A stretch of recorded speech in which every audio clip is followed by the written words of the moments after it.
Good morning everybody, my name is Patrick and today I'm going to be reviewing the Faceshell and magnetic lenses from Zentai Zone. And before I get started, I'm going to leave a link right here as well as in the description, so if you want to see this Faceshell on the Spider-Man Insomniac suit, you can click one of the links and it'll bring you to it. And without further ado, let's get into the video. So right off the bat, this is made with plastic, as you can clearly hear by the sound, and it's actually insanely thin. I'd say no more than a quarter, which is really good because if you have a suit that's like maybe just a little bit too tight, this won't take up that much extra space on your face, so you won't actually like mess up where the eye holes are or anything like that on the suit. Another thing that I like about it is that they have these little air vents. That's just so you can breathe and so the mask can breathe a little bit easier, because these things can fog up, but you have to be breathing very heavily. I did a shoot with them about a week ago, and after about an hour and a half of filming a video, climbing stuff, and taking photos, and like doing poses and everything, that's when they started to fog up, but it was kind of a hot day, so I assume I was sweating a bit, and it was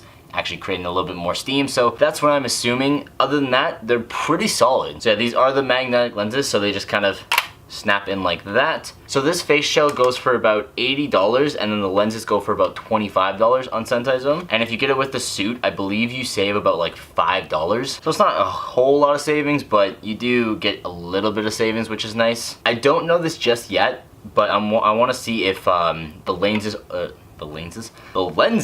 are interchangeable or not, because if I can just get different lenses from now on and not have to buy more of these, that's what I'm gonna do. And if I can't and they're not interchangeable, I'm actually gonna try and make one of these myself, use this as the mold, and just kind of wrap it in like this plastic thing, mold it to it, take it off, and yes, it will be a little bit bigger, but it will be a lot cheaper. But that's only if I do need to do it and they are not universal. So the lenses are made of plastic, and then over that is a white sticker. They have them, it's pretty common on all these like Spider-Man lenses, but it's actually pretty easy to see out of. It's kind of like looking through like some mesh, I guess. Like, I have full vision, and no, I'm not talking about the Marvel character vision.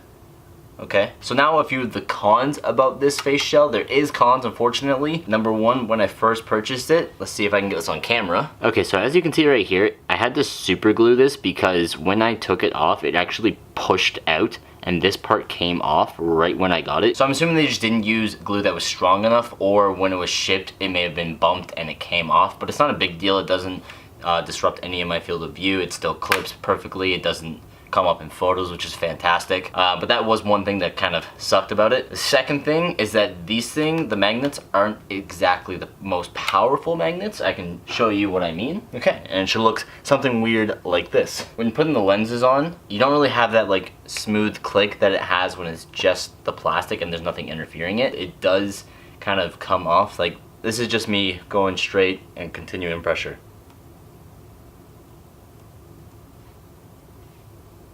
That was just me continuing pressure. That wasn't me putting a lot of pressure on it, but it does kind of move a little bit. And if your mask is too short, see if I can show you what happens here. Basically, while you're doing poses, this thing becomes more and more pushed back, and it'll slowly come up, and it'll slowly come up, and it'll slowly come up, until it falls off, or, see, falls off.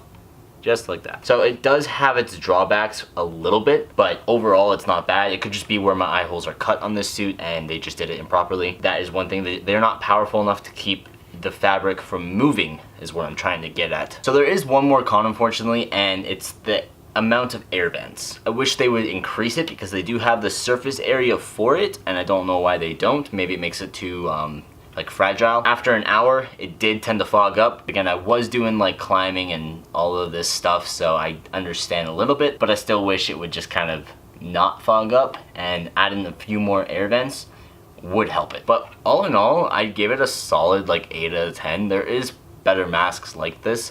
They do have some where there's air vents literally everywhere, and they might be a little bit thicker so that they can support that kind of weight that goes with the suit. But for what you get, 80 bucks for the face shell and then $25 for the lenses, it's not bad. I mean, you only really need one, and then if you can get a universal lens, you're only going to need one face shell ever unless you break it. That's going to wrap up today's video. Let me know in the comments down below if you're going to be purchasing one of your own. I'm more than happy to answer any question you have. Thank you guys for watching, and have a great day.